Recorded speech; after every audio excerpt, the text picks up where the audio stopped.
तो मनुस्मृति के प्रथम अध्याय के आज 87 87 श्लोक करेंगे। 86 तक युगों का वर्णन था, मनवंतर युग, इन सब चीजों का वर्णन। अब थोड़ा दूसरे डिफरेंट टॉपिक है और वो टॉपिक वर्ण व्यवस्था से रिलेटेड है। सर्वस्यास्य तु सर्गस्य गुप्त्यर्थम समहाद्वितिः मुखबाहुरुपजान पृथक कर्माण्यकल्पयत्। सर्वस्य अस्य तु सर्ग, सर्ग मतलब यहाँ सृष्टि, स्वर्ग नहीं सर्ग है ना। सर्ग और सृष्टि एक ही रूट से बने हैं, सृजदात पैदावार। तो पूरे क्रिएशन की, अब यहाँ क्रिएशन वाला ह्यूमन क्रिएशन बात, गुप्त्यर्थम रक्षा के लिए या प्रिजर्वेशन के लिए या प्रोटेक्शन के लिए, गुप्ति मतलब रक्षा।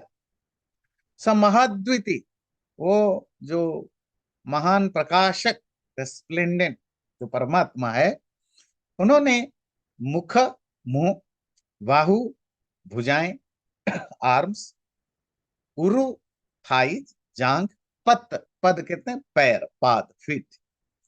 तो मुख, बाहु, उरु, पत, पाद, ये चारों से पृथक कर्माणि अकल्पयत, अलग अलग कर्मों का कल्पना की या अलग अलग कर्मों का एस्टैब्लिश किया। तो जैसे इससे पिछले श्लोक में पढ़ा था कुछ 10-15 श्लोक पहले कि मुंह से ब्राह्मण पैदा हुआ, भुजाओं से क्षत्रिय पैदा हुआ है, और उरु मतलब मिडिल पार्ट से, मध्य भाग से वैश्य, और पैरों से शूद्र पैदा।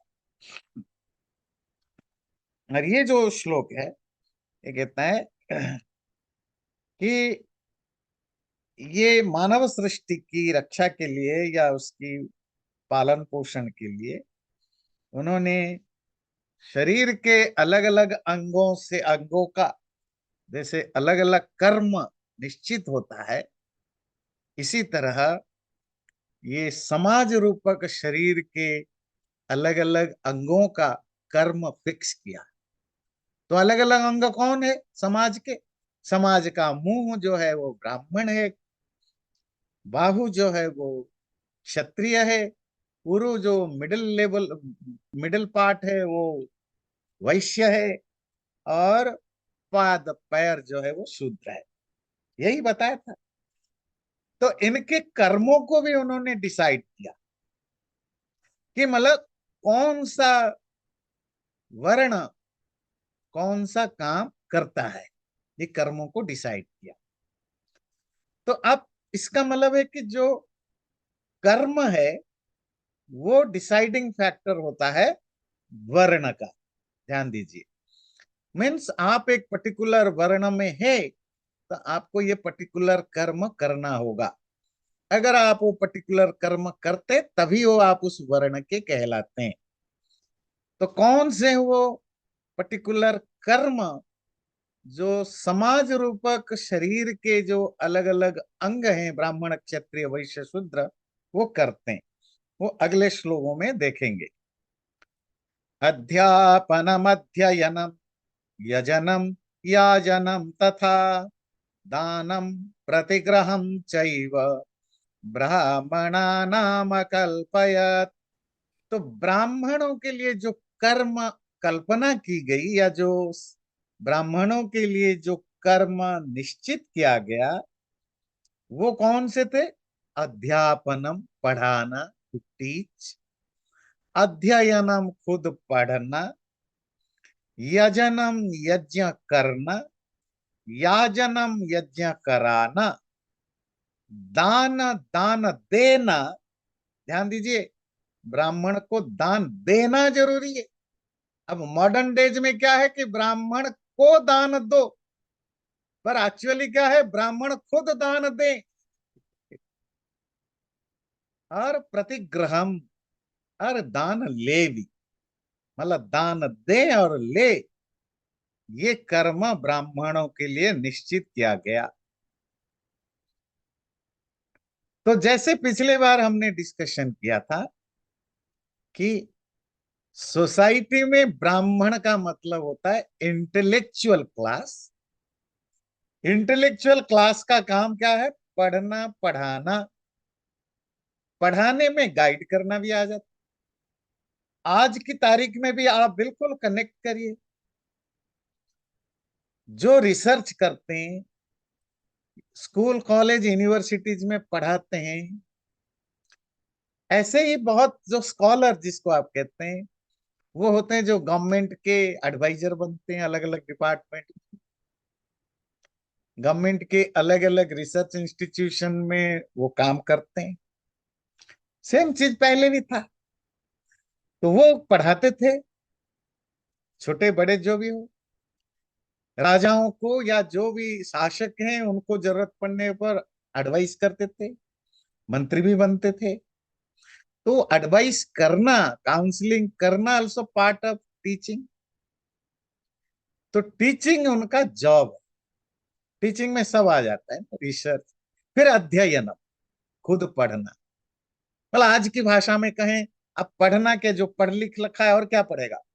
रिसर्च। जो जो जितना ज्यादा आगे जो व्यक्ति इंटेलेक्चुअली एडवांस्ड होता है, उसकी रोज उसका मेन काम क्या होता है पता है?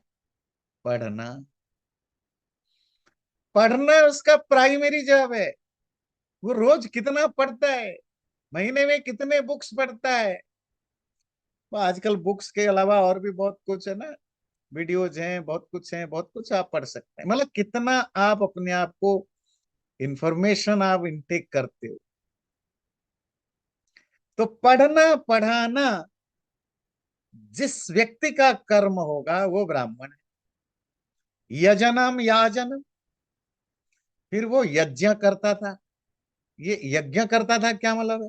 करता है, क्योंकि प्राचीन काल में ये सब था नहीं ना, मंदिर, पूजा पाठ, सत्यनारायण कथा, अमोक है ना, ये सब था नहीं। तो एक ही कर्मकांड था, रिचुअल।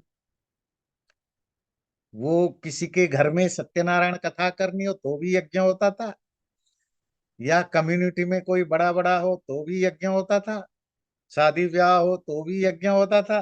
तो यज्ञ ही तो हिंदुओं का एक ही कर्मकांड था, और वो अलग अलग टाइप के होते थे। तो वो यज्ञ कराता था। और यज्ञ कराने के लिए किसकी ऑथोरिटी है? जो खुद करता है।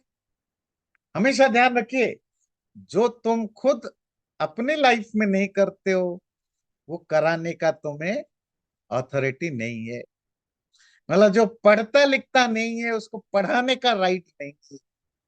जो यज्ञ नहीं करता उसको यज्ञ कराने का, ऑफिशिएट करने का राइट नहीं है। जो मेडिटेशन नहीं करता उसको मेडिटेशन सिखाने का राइट नहीं है। ऐसे मतलब कोई भी चीज है ना। तो जो यज्ञ खुद करता है और कराता है,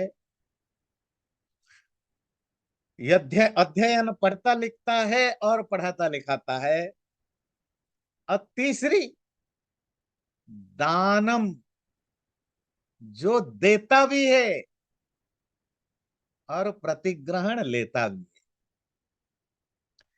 वे आजकल उल्टी गंगा है कि ब्राह्मणों को दो, है ना, ब्राह्मणों को बस दो। नहीं, जो ब्राह्मण लेता है दान के रूप में दान, ध्यान रखे, दान फी नहीं है, दक्षिणा नहीं है। दक्षिणा तो आपकी मेहनत की कमाई है, तो दान तो फ्री का है। जो आप दान दान दान तो किसी काम के बदले या उसके बदले नहीं दिया जाता है ना। तो जो दान तुम्हें मिलता है, जो तुम, वैसे ही तो तुम ऋणी हो, तो तुम्हें भी देते रहना चाहिए। तुम्हें किस ए ने तुम्हें $50 दिया, तो तुम बी सी डी ई को भी दो, कुछ ना कुछ। तो तुम दान और प्रतिदान, प्रतिग्रहण मतलब देना लेना, ये ब्राह्मण के कर्म है। आजकल ब्राह्मणों का एक ही साइड कर्म है कि लेना, मतलब वो उन ब्राह्मणों की बात कर रहा हूँ जो पृष्ठ हैं।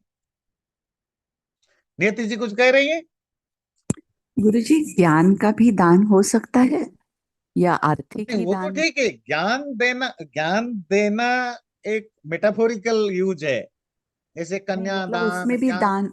हाँ। नहीं वो मतलब वो इस सेंस में नहीं कह रहा। नहीं उस है। उन्होंने क्यों नहीं कह रहा है सुनिए, क्योंकि अध्यापन वर्ड ऑलरेडी है।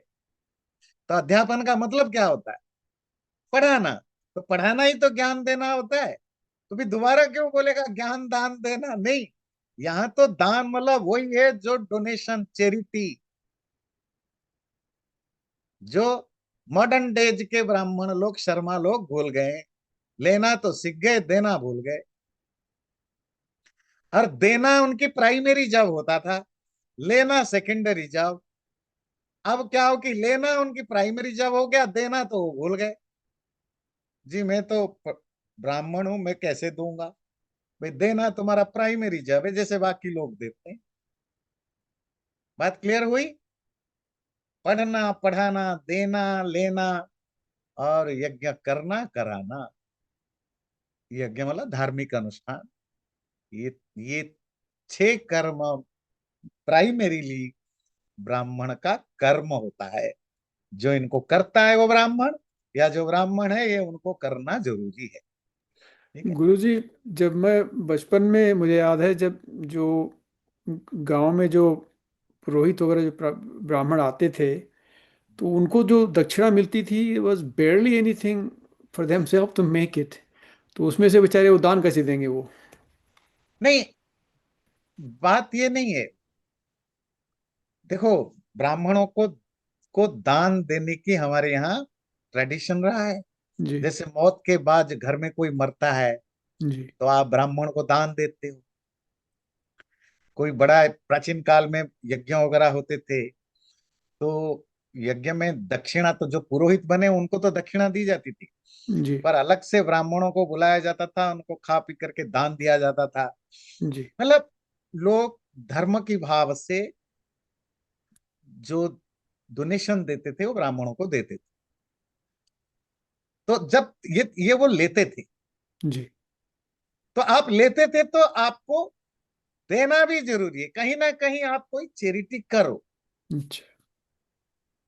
जो पुरोहित आपके घर में पूजा करने आता था वो तो उसकी दक्षिणा है, वो तो उसका फी है, उसका वो तो जी। काम है। जी। वो तो अगर कोई मजदूरी करने आता है उसको भी पैसा मिलता है। बिल्कुल। ये तो उसकी मेहनत की कमाई, उसको जिंदा रहने के लिए जरूरी है। बिल्कुल। पर उसमें भी जैसे चारों वर्णों के लिए नियम है कि सबको देना जरूरी है, कुछ ना कुछ आपको। चलो ठीक है, जो 1000 कमाता है वो 100 दे, जी। और जो 100 कमाता है वो 2 रुपए बस। दे, जी। एक जी। दे। तो कुछ समझ। ना कुछ आपको देना जरूरी है, क्योंकि आप सोसाइटी की पार्ट हो। और सोसाइटी में हर व्यक्ति बराबर नहीं। आप 10 रुपए भी कमाते हो, 50 पैसे भी हो, तो वो दो, देने की आदत डालो। Contribution is important because you are part of the society. जी। इसके कारण तो गरीब लोग भी तो दान देते हैं। ऐसा तो नहीं है, गरीब लोग भी मंदिर वगैरह जाते हैं तो डोनेशन बॉक्स में, ठीक है आप जाते हैं, आप वो 5 रुपए देते हैं, पांच बिल्कुल। रुपए नहीं तो 50 पैसे देते हैं। है ना? नहीं, तो देना तो सबको जरूरी है। प्रजानां रक्षणं दान मिज्याध्ययनमेव च विषयेष्वप्रसक्तिश्च क्षत्रियस्य समासतः। तो सकते। क्षत्रिय के क्या कर्म परमात्मा ने डिसाइड किया, मतलब सोसाइटी में? प्रजानाम रक्षण, जो भी क्रिएचर है वो उनका प्रोटेक्ट करे, रक्षा करे, पहला। दूसरा दान, देना, डोनेशन, चैरिटी। इज्या, यज्ञ करना। अध्ययनम, पढ़ना। और विषयेषु अप्रसक्ति। विषय कहते हैं जो सेंसुअल प्लेजर है या जो लग्जरी है, वो लग्जरी से दूर रहना, लग्जरी से अब्स्टिनेशन करना, अपने आप को बचा के रखना। क्षत्रिय से समासता, ये क्षत्रिय का ये ये शॉर्ट जो कुछ बताया जा रहा है, ऐसा नहीं कि आप गलतफहमी में मत रहे कि ब्राह्मण की 6 चीज बताया, क्षत्रिय का 5-6 चीज बताया तो इतना ही उनका कर्म है। ये एक नटशेल में बताया, मतलब मेन मेन चीजें ये हैं, बाकी तो वो हजारों चीजें करेंगे, है ना, उनका भी परिवार है, संसार है, समाज है, हजार चीजें करेंगे, पर इन चीजों ये चीजें उनका तो जरूर करना है। अब क्षत्रिय का क्या हुआ? प्रजा रक्षण, जो भी क्रिएचर है उनकी रक्षा करना, as a soldier, as a policeman, as a administrator, as a ruler. क्योंकि क्षत्रिय कौन होते हैं? जो रूलिंग क्लास है, जो पावर में है, बाहु ताकत जिसके पास है। पिछले जमाने में जो फिजिकल पावर होता था वो रूल करने के लिए जरूरत होती थी, आजकल इसकी जरूरत नहीं है। आज डेमोक्रेसी में लोक बल अर्थात पब्लिक सपोर्ट जो होता है वो आपकी पावर होता है, आप रूल करते हैं। तो पिछले जमाने में आप कैसे रूल करेंगे? जब आपके पास स्ट्रेंथ हो। तो आप वो जो रूलिंग क्लास है उसका काम क्या है? प्रजा रक्षण, जो भी क्रिएचर है उनको प्रोटेक्ट करना आपकी प्राइमरी जॉब है। प्रोटेक्शन में सब आ जाता है, रूल करना, डिसिप्लिन मेंटेन करना, रूल रेगुलेशन फॉलो कराना, कोई कन्फ्लिक्ट हो तो उसको सॉल्व करना, कोई किसी के ऊपर क्राइम ना करे, जुल्म ना करे, उसको ठीक करना, ये सब क्षत्रियों के काम में आता है। ये पहला काम। दूसरा, अध्ययन, पढ़ना, दान देना, यज्ञ यज्ञ करना। ये देखिए, ये 3 चीजें तो तीनों वर्णों का परमानेंट काम है। वैश्य वो ब्राह्मण को भी करना है क्या? अध्ययन, यजन, अध्ययन वाला पढ़ना, स्टडी, लाइफ लॉन्ग आपको पढ़ते रहना है कुछ ना कुछ। यजन, यज्ञ करते रहना है घर में आपने। और दान, कुछ ना कुछ चैरिटी करते रहना है। क्षत्रिय के लिए भी देन वो अध्ययन पढ़ते रहना है, यज्ञ यज्ञ करना है, और दान चैरिटी करना। वैश्य के लिए भी यही है।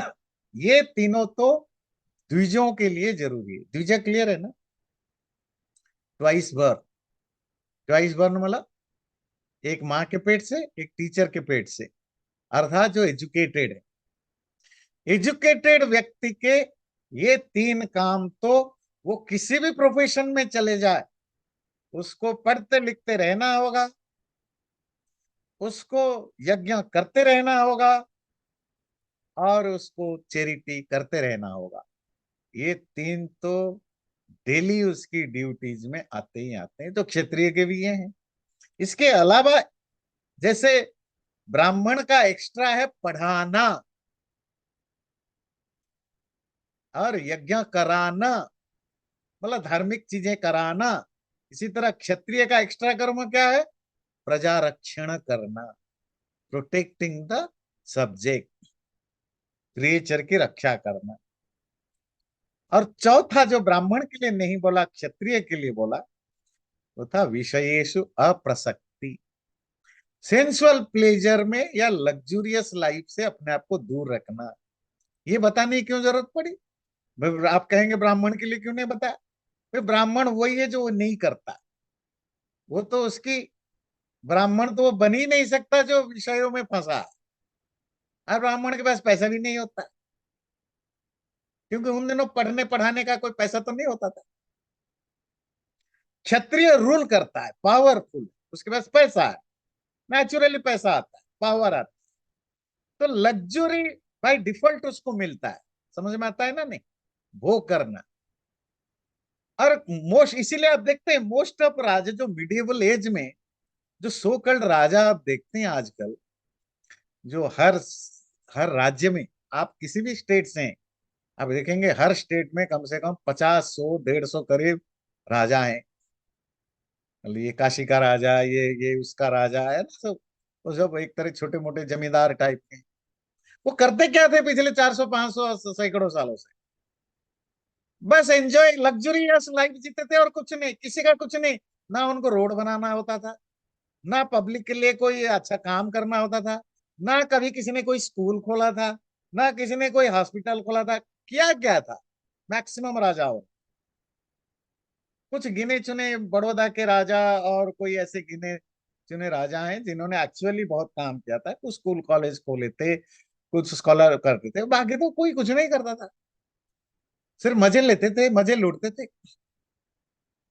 आज तक भी महल पकड़ के बैठे हैं, राजगद्दी चली गई तो भी अपने आप को राजा कहते हैं और महल पकड़ के बैठे हैं, और किराए पर महल दे के पैसा कमा के कहते हैं महाराज है। तो ये उनके, क्योंकि वो पावर के साथ जुड़े हुए हैं। और उन दिनों डेमो इस तरह के वेलफेयर सोसाइटी नहीं होती थी राजाओं की। कोई राजा कुछ नहीं करता था, पता है ना आपको प्राचीन, मतलब अगर आप हिस्ट्री देखें हैं, पब्लिक वेलफेयर की कोई कुछ नहीं करता।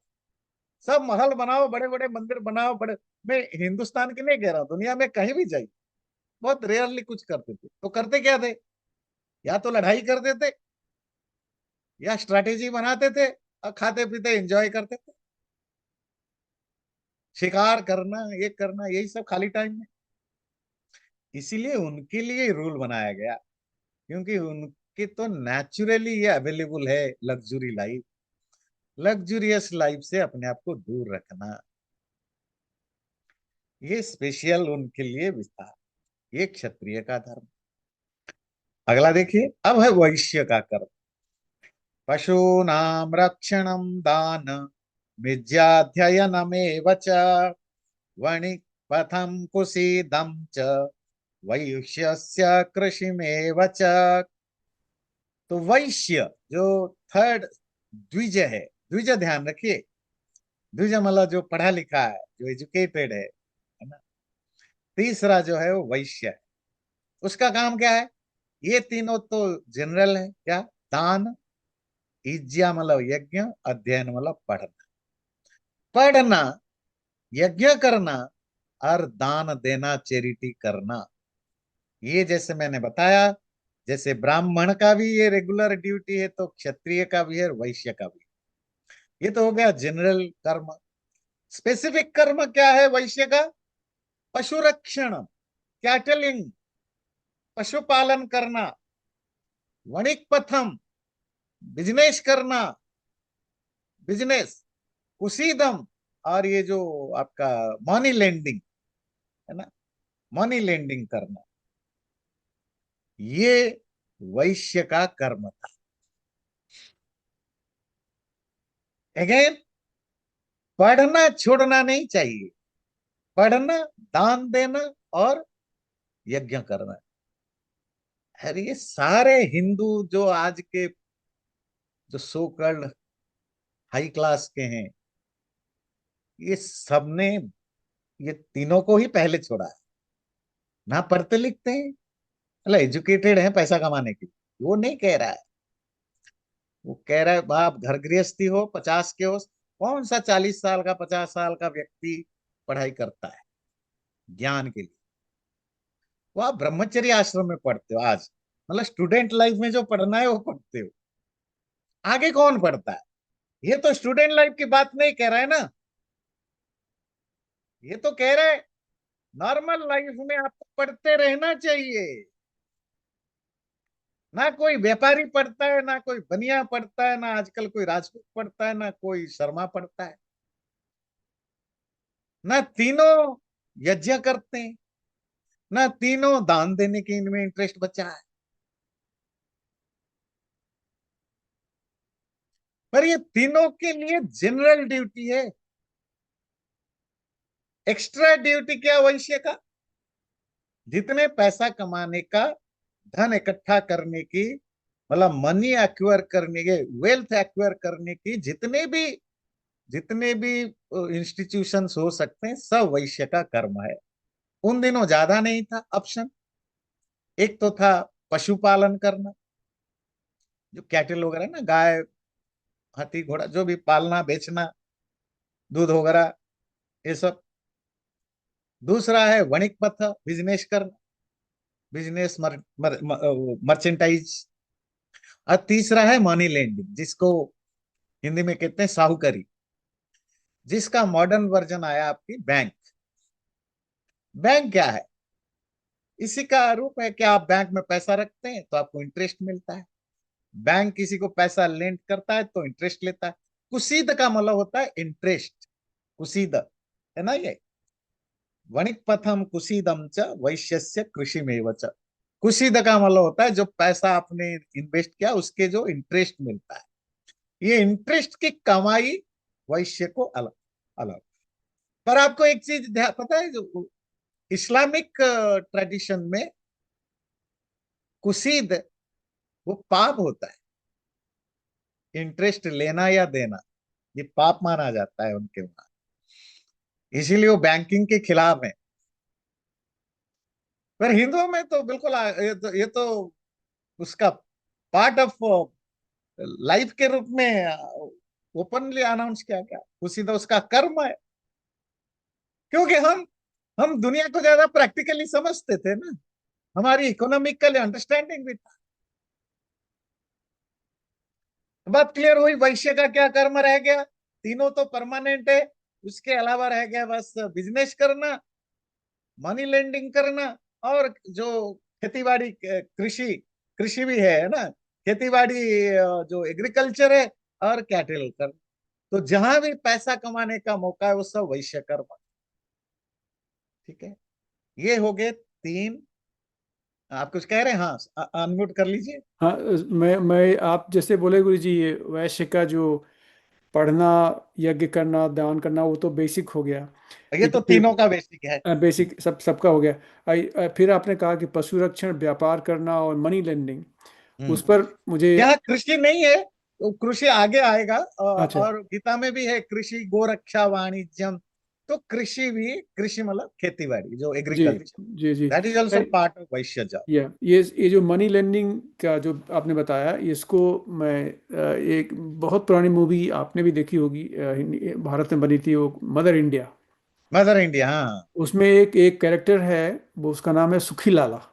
हम्म। और बेसिकली दस ऑल इट इज, वही मनी लेंडिंग ही करता है वो। तो basically if you look at कि उसमें दिखाया गया कि खाली वो मनी लेंडिंग ही करता है और कुछ नहीं करता है, ऑल दीज थिंग्स। हाँ, देखिए, देखो श्री जी, ऐसा है कि जब बैंक था नहीं, बैंक हम्म। तो बहुत बाद में डेवलप हुआ। अभी ब्रिटिश टाइम में भी बहुत रेयरली बैंक होता था, और आम लोगों का तो मतलब नहीं। तो हमारे बचपन तक भी जब बैंक होते थे भी तो गांव वालों को कोई मतलब नहीं था। हमारे बचपन में देखा, हर गांव में आपको बहुत सारे साहूकार होते थे। जी जी। उनकी मोस्टली सरनेम भी साहू होता था। हम्म। तो उनका एक ही काम होता था, आपकी जरूरत पड़ी वो आपको पैसा देंगे, पैसे के बदले बंधक रखना पड़ता था। बिल्कुल। बंधक समझते हैं, जो क्या हाँ हाँ, कहते हैं, गिरवी गिरवी रखना। गिरवी रखना। हम्म। तो आप जमीन बंधक रखो, घर रखो, पेड़ ज्वेलरी। पौधे रखो, कुछ भी, जो गोल्ड रखो, बर्तन रखो। गरीब लोग जाते थे, कुछ नहीं तो अपना पित्तल के बर्तन बंधक रखते थे। तो कुछ ना कुछ बंधक गिरवी रखते थे, उसके बदले पैसा लेते थे। उस सूद फिर होता था कि भाई आपको तो उसमें क्या है कि बहुत सारे साहूकार बहुत लालची भी बने, जी उन्होंने बहुत बहुत एक्सप्लॉइट किया। वो तो वो तो दुनिया में जिसके पास जहां भी पावर आता है वो राजा लोग अपने पावर के कारण एक्सप्लॉइट किया, साहूकारों ने अपने पैसे के दम पर लोगों का। देखिए, जब एक्सप्लॉइटेशन होता है वो फाइनेंशियल, फिजिकल, सेक्सुअल, हर तरह के होता है ना। जी हर एक जी ने जी। अपने अपने एक्सप्लॉइटेशन किया जिसको करना है। वो तो आज कोई कहे कि देखो ब्राह्मणों ने लूट लिया, क्षत्रियों ने लूट लिया, वैश्यों ने लूट लिया, अरे भाई, ये जिसके पास जो पावर होता है वो आज भी लूटता है। आज भी लूटता जी। आज भी पॉलिटिशियंस लूटते हैं, आज भी ब्यूरोक्रेसी लूटते हैं, आज भी जो बड़े बड़े इंडस्ट्रियलिस्ट लूटते हैं। भाई, जहां जिसके पास जो पावर है, सब लोग नहीं करते ना। तो जो बदमाश है, जो जो जानता है सिस्टम को मैनिपुलेट करना, वो करता है। वो पहले भी कुछ लोग करते थे, आज भी कुछ लोग करते हैं।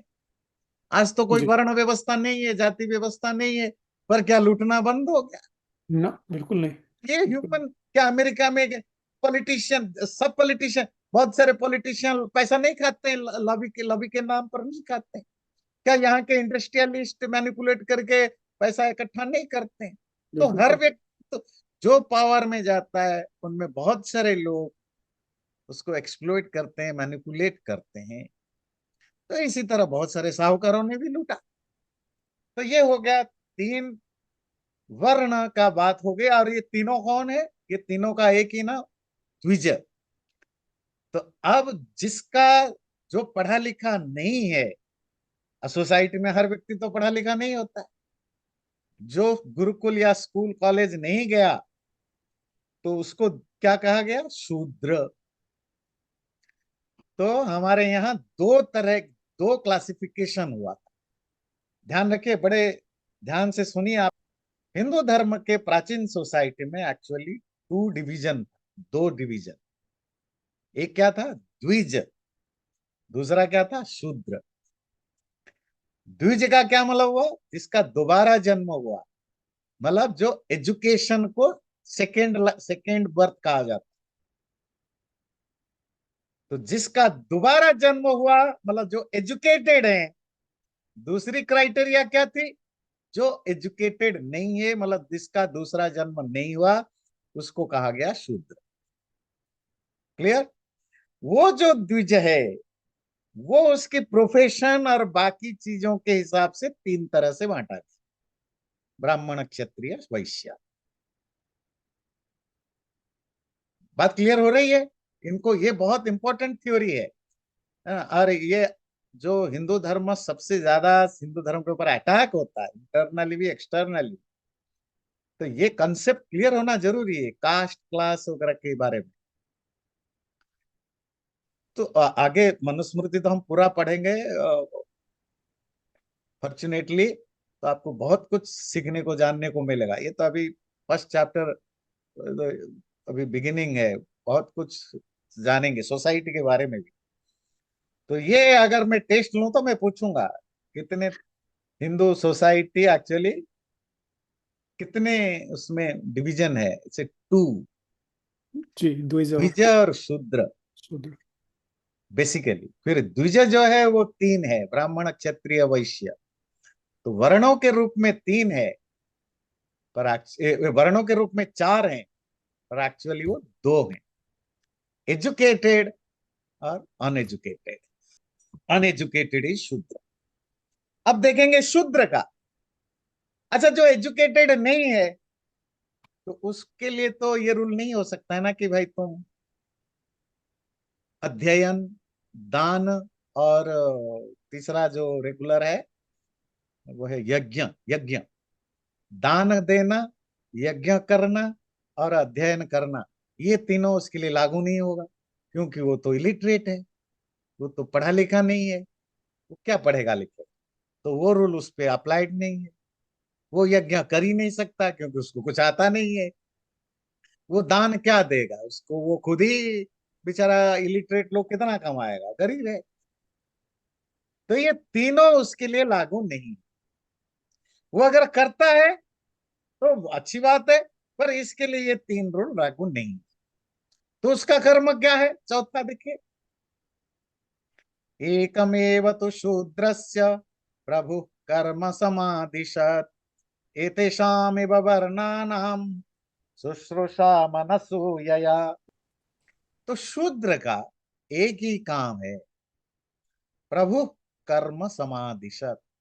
प्रभु मतलब परमात्मा ने शूद्र के लिए एक ही कर्म आदेश दिया, एक ही कर्म प्रिस्क्राइब किया। वो क्या था? इतेषाम एवं वर्णानाम शुश्रूषाम अनसूया। ये जो बाकी ऊपर के तीन वर्णों का डिस्कशन हुआ, ब्राह्मण, क्षत्रिय, वैश्य, उनकी सेवा वाला काम। और वो भी बिना किसी ग्रॉज से, अनसूया, बिना किसी बुरा भाव रख करके शुश्रूषा, सर्विस का काम करना। शब्द दिया शुश्रूषा, सेवा नहीं। संस्कृत में दो शब्द है, सेवा, शुश्रूषा। कभी कभी आप अपनी बातचीत में, आम बातचीत में बोलते हैं ना, माता पिता की सेवा शुश्रूषा करो, बीमार व्यक्ति की सेवा शुश्रूषा करो। ये दोनों एक ही शब्द नहीं है, दोनों की मीनिंग बहुत अलग है। सेवा होती है ऑब्लिगेशन समझ के जो आप करते हो। सपोज माँ बाप को के साथ टाइम स्पेंड करो, वो बीमार पड़े तो, जैसे कभी कभी बच्चे जाते हैं, माँ बाप के पैर दबा देते हैं, हाथ पैर दबा देते हैं, करते हैं ना। बीमार है तो हॉस्पिटल ले गए, उनके सुख दुख में साथी होते हैं, पैसा चाहिए तो पैसा देते हैं। ये सब सेवा है। शुश्रूषा क्या होता है? जब वो कुछ कहते हैं तो हम करते हैं। जैसे कुछ चीजें आप अपने आप नहीं कर सकते हो ना। सपोज कोई बीमार व्यक्ति है, वो चल नहीं सकता, उसको बाथरूम जाना है। ये थोड़ी है कि आप टाइम फिक्स कर लो, 10 बजे, 4 बजे, 8 बजे मैं आपको बाथरूम ले जाऊं। नहीं ना। वो बोलेगा कि मुझे बाथरूम जाना है, तो वो बोलने के बाद आप करते हो। मतलब वो जो काम है वो तभी करते हो जब आप सुनते हो, या वो कुछ बोलता है कि मुझे भूख लग रहा है तो आप खाना देते हो, मुझे दर्द हो रहा है तो आप इसको इंजेक्शन देते हो। बात समझ में आ रही है? इसको कहते हैं शुश्रूषा। मतलब उसका जो काम है वो आपको बताता है, तो आप करते हैं। अपने माँ बाप है, गुरुजन है, जो भी है, रोगी है, बीमार है, शुश्रूषा।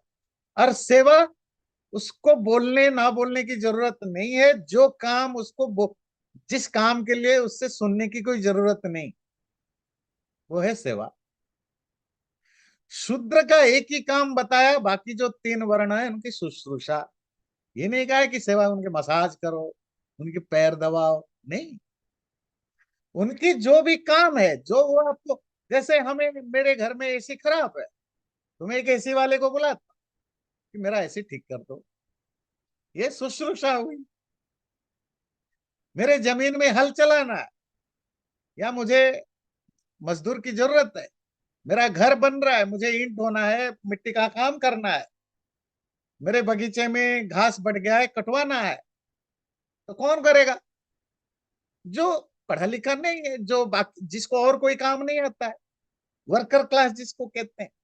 और वो वर्कर क्लास अपने आप आपका नहीं करेगा, वो स्लेव नहीं है,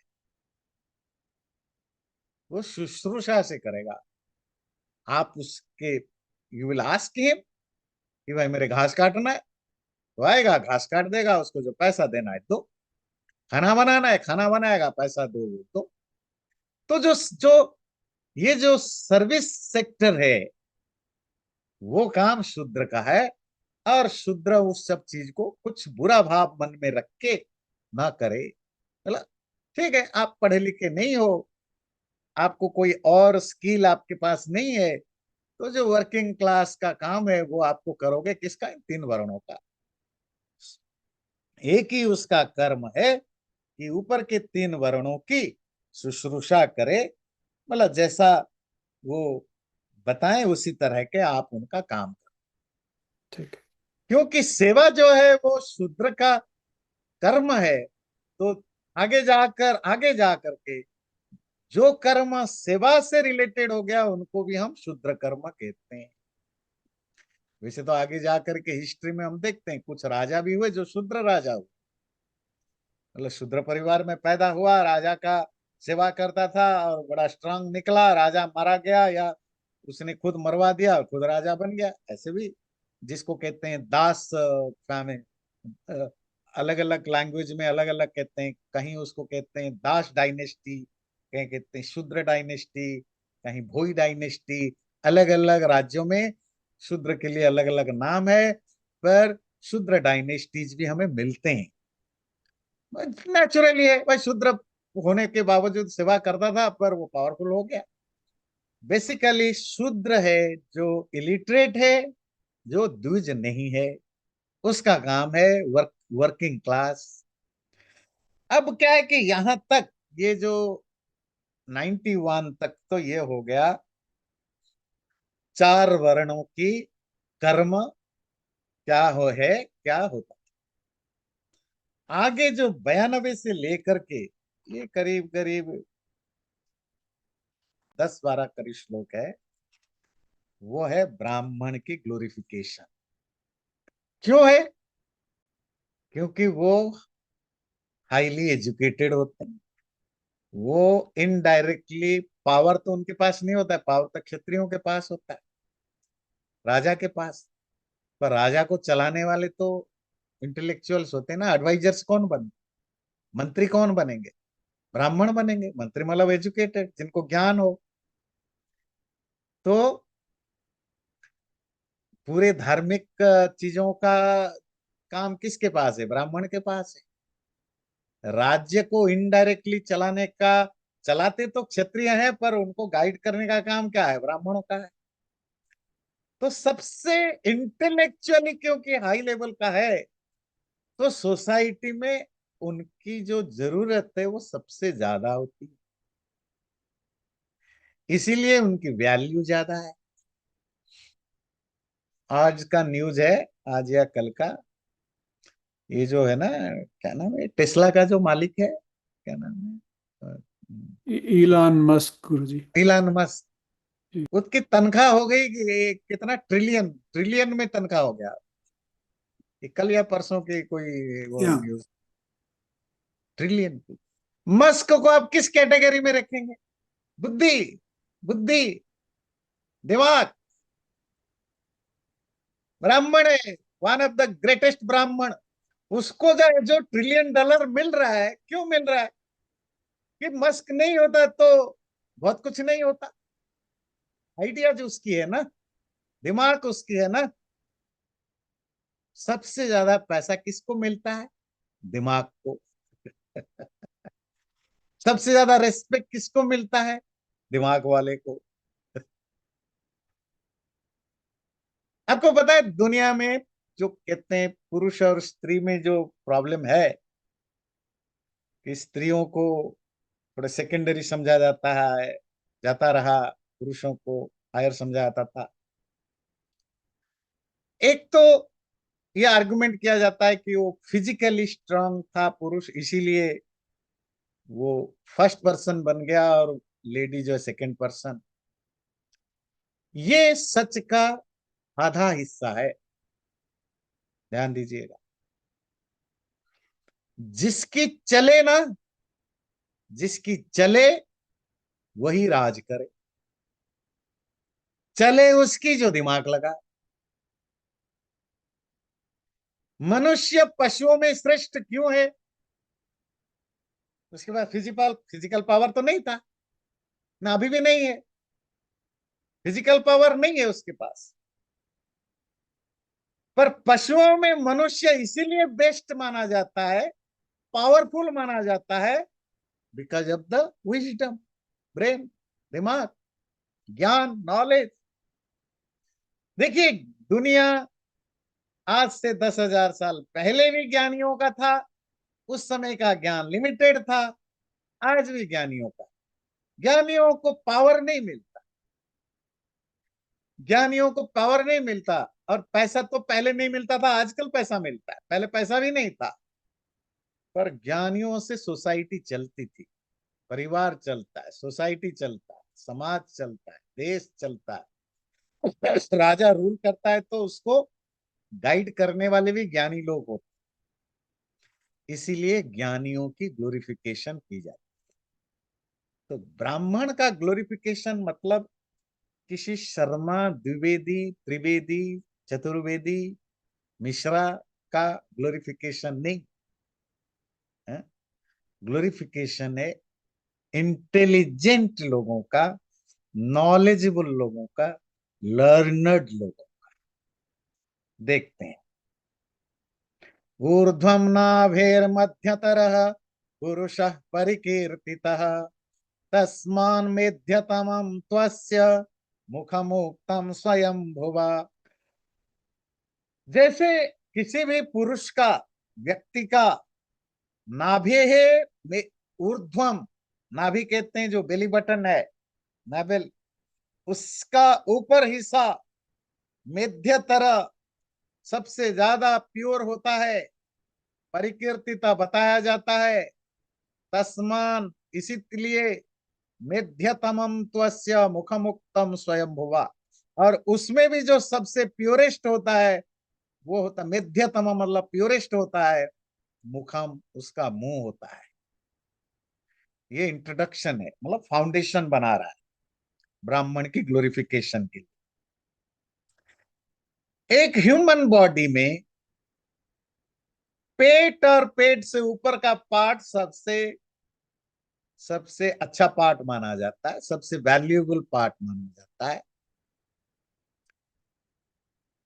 और उसमें भी जो सबसे वैल्यूएबल पार्ट होता है वो है मुंह का। क्यों? मुंह मतलब मुखम, मतलब मुख में सिर्फ माउथ नहीं होता है, फेस भी माउथ भी। संस्कृत में मुख में दोनों फेस एंड माउथ आते हैं। क्यों? आपकी सारी इंद्रियां यही है। ज्ञान आप किससे लेते हैं? इंद्रियों से। ज्ञान जब देते हैं किससे देते हैं? मुंह से देते हैं। तो आपकी जो upper part of the body सबसे हाईएस्ट वैल्यू रखता है, और उसमें भी जो आपकी फेस है वो सबसे हाईएस्ट वैल्यू रखता है। ये हायर वैल्यू रखते हैं और ये हाईएस्ट वैल्यू रखता है। मेध्य शब्द का अर्थ होता है, मेध्य का लिटरेरी मीनिंग है ऐसी चीज जो यज्ञ में आहुति देने लायक है।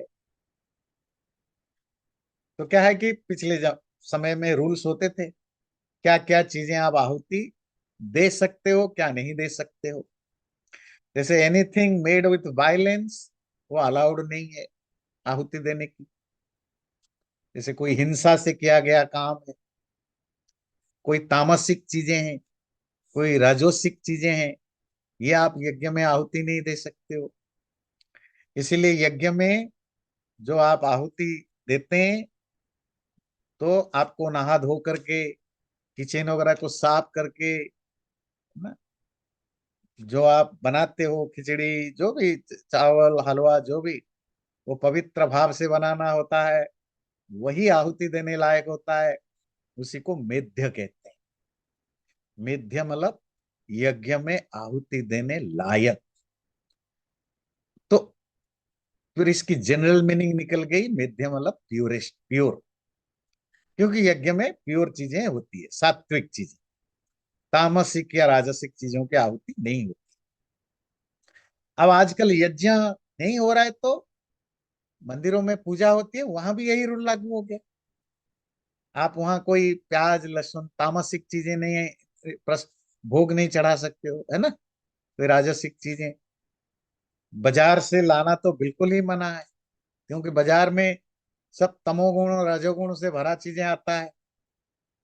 नहा धो करके पवित्र भाव से खुद, आज भी देखिए जो हिंदुओं में त्योहार वगैरह होता है तो ज्यादातर लोग, घर की महिलाएं पुरुष, जो जिस दिन त्योहार है जो है वो सुबह उठ के नहा धोते हैं, साफ या नई साड़ी या नए कपड़े पहनते हैं, फिर रसोई में जाके क्लीन वगैरह करते हैं, फिर वो खाना वगैरह बनाते हैं। क्योंकि आज जन्माष्टमी है, रामनवमी है, दशहरा है, नवरात्र है, जो भी फेस्टिवल है तो उसके लिए बनाते हैं। वो पवित्रता का ध्यान रखा जाता था।